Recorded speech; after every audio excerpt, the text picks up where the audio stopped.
After about 35 hours of game time, I can safely say that not only is Mario Tennis Fever an amazing game and one of the best Mario sports games ever made, it is the best game on Switch 2 so far. And my pick for Game of the Year 2026. I can't imagine any other game coming out this year that's as good as this, that's as endlessly entertaining, that has as much technical depth, that's as challenging, that's as endlessly replayable. Mario Tennis Fever is an absolute banger. And if you haven't gone out and played it, you need to do so now. So yes, this is better than Donkey Kong Bonanza. This is better than Mario Kart World. This is better than Pokemon Legends ZA. This is way better than Metroid Prime 4. This is better than Kirby Air Riders. This is better than Hyrule Warriors Age of Imprisonment. This game by far stands above all of them as a testament as to how strong the Nintendo Switch 2 is in 2026. Now, what do I mean by that? What does this game do that's so impressive and so distinct from other Mario sports games like it? And the simple answer to that question is the fact that this game adds an endless amount of variety to your experience. You have 34 different characters. You have 20 different rackets. You have these endless possibilities. All the characters have their own unique vibe, their feel, the unique mechanics, their stats are wildly different. They can do unique things and you end up discovering more and more what each of them are capable of as you play the game. Having played so much online play extensively, I have already discovered just how complex the meta is for this game. Early on, people had this idea that hitting the bonsai bill with Donkey Kong was some killer strategy that was an instant win button, but eventually people learned to adapt and counter it, and suddenly that doesn't work anymore. And on top of all of that, the game features four distinct online modes, each of which play completely differently. The game is radically different depending on whether you're playing singles or doubles or whether you're using fever rackets or not. And what ends up happening is that the game feels that it has this very complex, very strong meta that feels like it will be developing for quite some time. It's very interesting to play people and see how everyone's trying to learn how to adapt and counter to specific strategies and shots.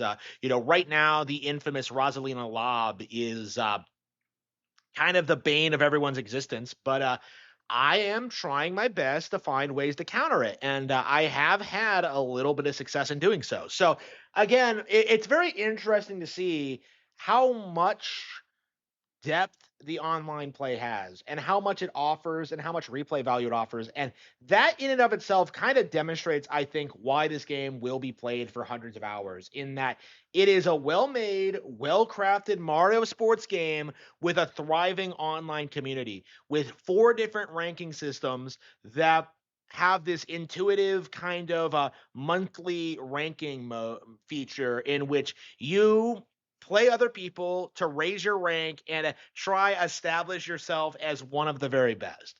So what ends up happening is that if you're a competitive player and put a lot of time and effort into it, you are going to do your best to play these people. And considering these guys are doing the same thing as you're doing, what ends up happening is that you get into these really intense scraps with them, trying your best to overcome them and trying your best to raise your rank, and so you can continue improving your rank. It is endlessly addicting. It's fun, and what's more, I would say this is quite a bit more fun than something like, say, Street Fighter 6 or Tekken 7 or like any of these random fighting games.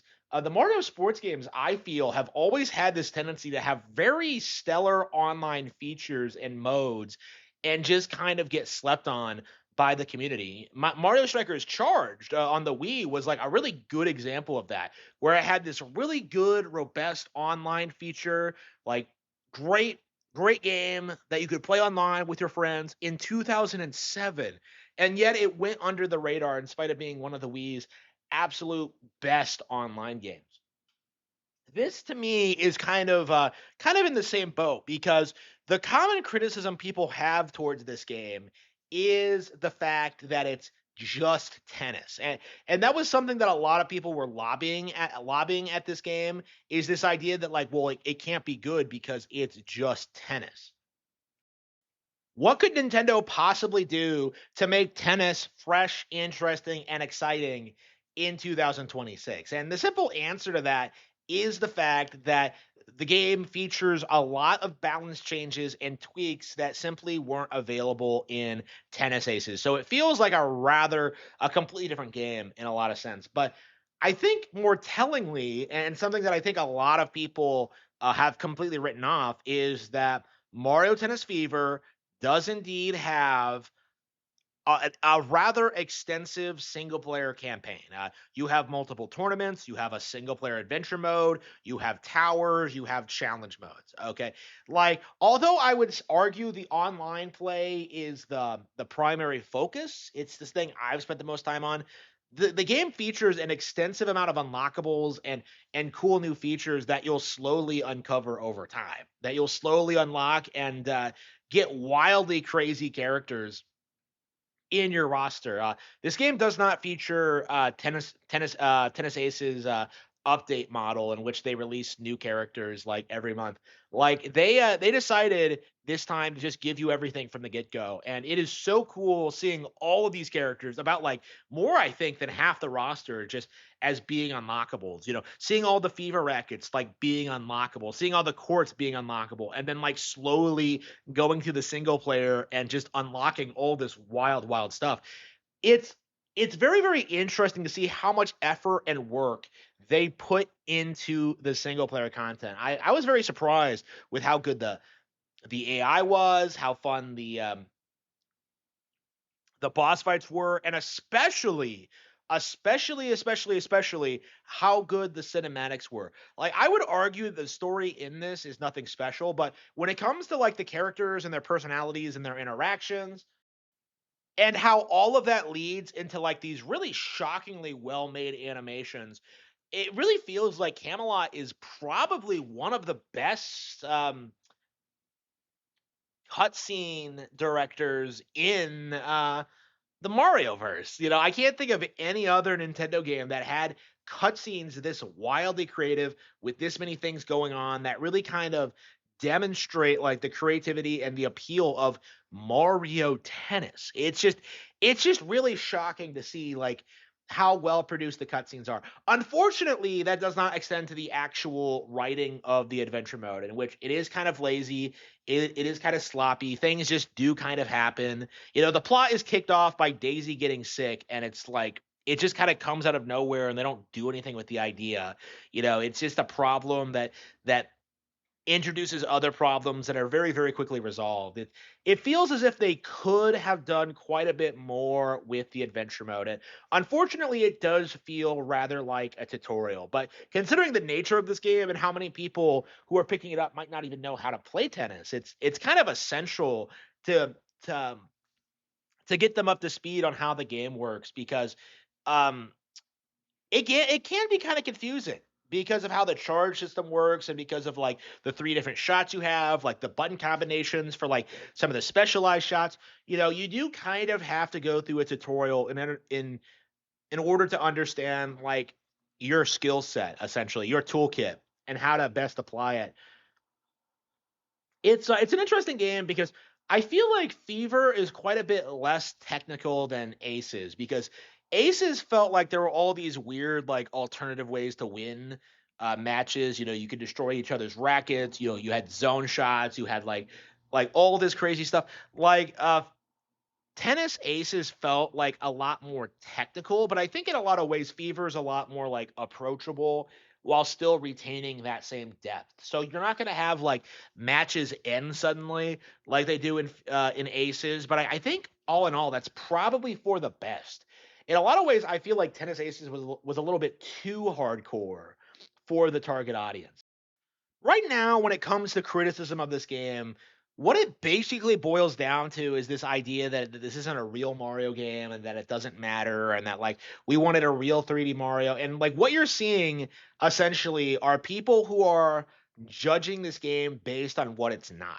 Like, if you actually talk about what it is, if you talk about how much fun it is to play and its character roster and just how much there is to do in this game, like what you come away with is a 10 out of 10 experience. Like, this is probably the best Mario sports game I've ever played. And for me, that's very interesting, considering I've never really gotten into these games before, and I've never really spent a lot of time with them. But it's very interesting to kind of see like the criticisms for it, because to me, it feels as if people are looking for reasons to complain and for reasons to hate it without really thinking about like what they're actually saying. If your core criticism of this game is that it's not a platformer and that you don't like tennis, then you're simply not the target audience for this game. Then you simply shouldn't play it. But if you are into those things, if you are interested in Mario Tennis, you're going to have a great time. And I do think that is kind of my mindset looking at this and looking at the backlash of people saying how this isn't a system seller for Switch 2. Like, it's not trying to be. It's trying to be a good Mario Tennis game. And that's exactly what it is. And I do feel as if we truly do have to approach these things like this going forward. We have to acknowledge that games like this have an audience and that general Mario fans, fans of the platforming games, shouldn't be critical of this game, these kind of games, for not being something else. It doesn't make any sense, and it is something that I have nothing but contempt for.